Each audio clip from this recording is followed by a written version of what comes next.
So here we are, guys. I passed over this mechanic that they added to the game, but I really wanted to make a more in-depth short video about.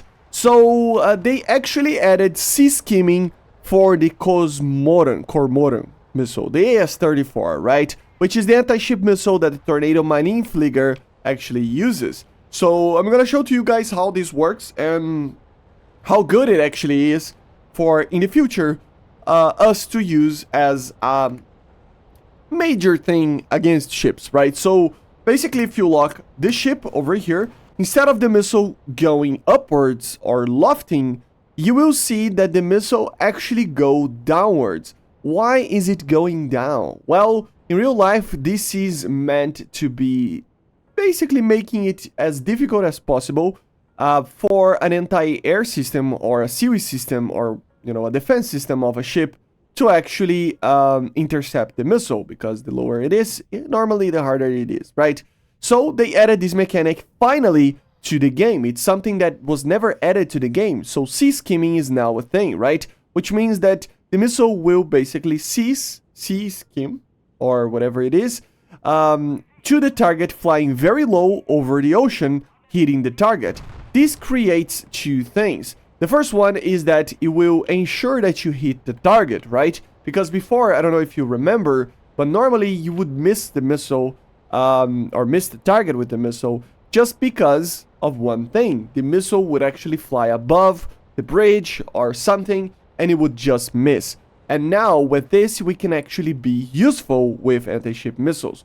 Another thing is that obviously it is trying to attack stuff that is on the line of water, basically, of the ship, which is normally where the main important stuff are for these ships. I still have a feeling that these missiles, they do not do as much damage as you would think. I don't know, maybe I'm completely wrong, but I think it is kind of weird the amount of damage that this thing actually does sometimes, right?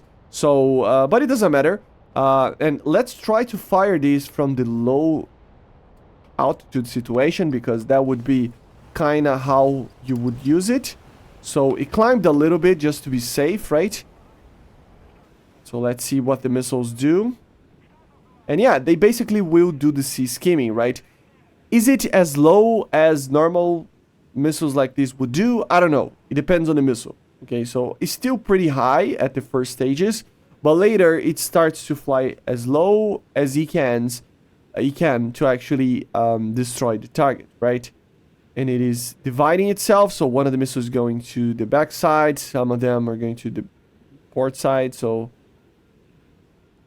And yeah, again, I have a feeling that these sometimes don't do a lot of damage. Maybe it should do more, but it is doing way more than what it used to do, especially when it missed, right? So it's a very cool feature, nothing too crazy, nothing that completely changes the game. But it is something that makes you be able to actually properly use these missiles, which is something that was never really an option, I must say, right? So let's try to sink the ship that we tried to attack before. And then, yeah, one of them I sank. So as you can see, it is a lot more useful than what it was, right? So you can see the tornado right there, and it will fly very low to the ground. As you see, it is going there.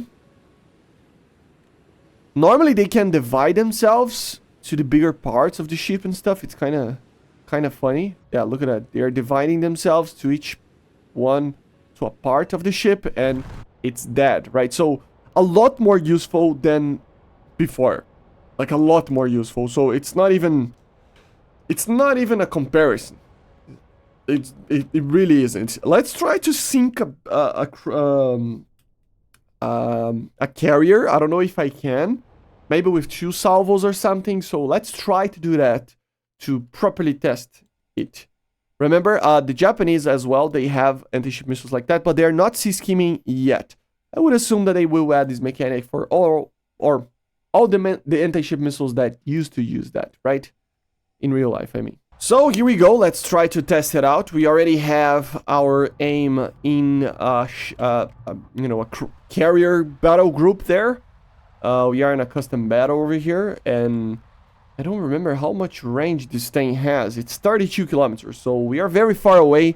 Let's try to get closer and then fire all the missiles. We might need to destroy all the other ships before we do anything. But I am going to try to fire these missiles from max range, trying to make the skimming like really work. So let's see how it works, right? So we are getting closer. I think I've locked the carrier, but it might be the destroyer because they are flying like sailing so close to each other. 32 kilometers.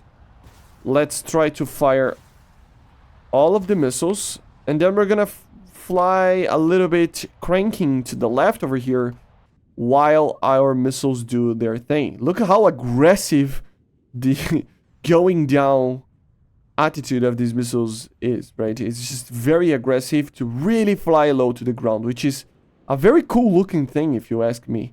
Let's see if they actually can do anything, and if they can actually, I mean, get to the 32 kilometer mark. It is a pretty far range, but I think they might be able to. The missile is flying way too low. I think it's gonna hit the sea. Oh! That was weird. What was that? Yeah, that was kind of weird. So the missiles... One of the missiles... No, two of the missiles. The other ones are flying low still. I think. I don't know. It's very difficult to... Oh no, there they are. Very weird. This is very weird. So, did you see that? Like, it feels like the missile was trying to get a lock on, maybe using INS to try to climb and find the target again with the radar. That's what I think was happening there. But yeah, now it's flying very low to the ground again, or to the sea, right? Let's see if they get the radar lock onto the target. It might miss. No, it did. Okay. And it's gonna do a direct hit. No. That was a little bit bugged. A lot bugged. So, yeah, I don't think it's working. I don't think it's working. So it just clipped to it, through it, and it didn't do anything. But that's more due to the fact that, you know, the damage model of these ships are just really weird. This is more than anything else, right? Let's fire another salvo just to look how aggressive this is, man. And I'm not gonna even maintain a lock. Let's see how they perform with INS. They are already firing against me, right? This is very aggressive. Basically, an inverted loft, right? So let's see if it does anything. I don't think it will do. And hopefully they add more of these things, more of these missions. Maybe, I mean, I don't know. What if we had a mission that it's on the air and on the sea only, you know? You have to destroy the targets that are on the sea or something. That would be very cool for, you know, ARB. If you cannot have a Navy ship, it would... aircraft would be okay. Yeah, it's clipping. It just clipped through everything. Now it's just going to maintain the INS. But this is skimming, man. Look at the amount of... Look at this. Look at the altitude that these missiles are. So yeah, the damage model of the carrier is still work in progress, I must say. But yeah, very cool, right? So this is the new mechanic, of course. Very cool, in my opinion. Small things. Not really worth to... Oh my god. This is completely changing the game, but it's worth to mention, right? So I see you guys at the next one. Make sure to subscribe, leave a like, leave a comment, and let me know in the comments what you think about the sea skimming mechanic of anti-ship missiles. See ya, guys. Bye.